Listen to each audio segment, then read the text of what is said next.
மூட்டு வலி, இந்த தலைவலி, இந்த மைக்ரேன் இந்த மாதிரியான பிரச்சனைகளால பாதிக்கப்பட்டவங்க அதிகமா இருக்காங்க. என்னதான் ஹாஸ்பிட்டல் போனாலும் சரியான தீர்வுகள் கிடைப்பதில்ல. அதுவும் பார்த்தீங்கன்னா, அந்த மூட்டு வலி பிரச்சனை இப்ப இளம் வயதினருக்கும் ரொம்ப அதிகமாயிடுச்சு. முன்னெல்லாம் 50 வயசுக்கு மேல தான் வரும் அப்படின்னு சொல்லுவாங்க. ஆனா 30கள்லயே நெறைய பேத்துக்கு வர ஆரம்பிச்சிருச்சு. இதுக்கு ஏதாவது எளிய பரிகாரம் எல்லாம் இருக்கா சார்? எளிய பரிகாரம் இருக்குமா? ஒவ்வொரு கிரகத்துக்கு தக்கவாறு இருக்கு. ம். இப்ப சூரியங்கிற தலை. சூரியங்கிற தலை. அத சனி பார்க்கும் பொழுது மைக்ரேன் தலைவலி வந்துரும். சூரியன் தலை, செவ்வாய் பிளட்டு, கேது அடப்பு, சனி நோய். ஒரு ஜாதகத்துல பார்த்தீங்கன்னா, சூரியன், சனி, செவ்வாய், கேது இருக்கு. அதாவது செவ்வாய், சூரியன், கேது டிரான்சிட்ல சனி அந்த பிறந்த கால சூரியனையும், பிறந்த கால செவ்வாயையும், பிறந்த கால கேதுவையும் பார்க்குது. தலைக்கான கிரகம் சூரியன். மூளைக்கான கிரகம் சூரியன்.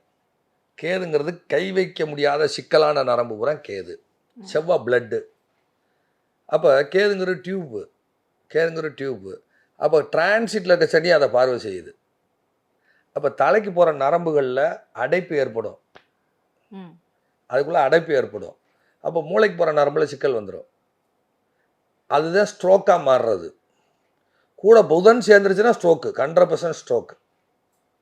புதன் சேரலை அப்படின்னா பிரெயின் டியூமர்.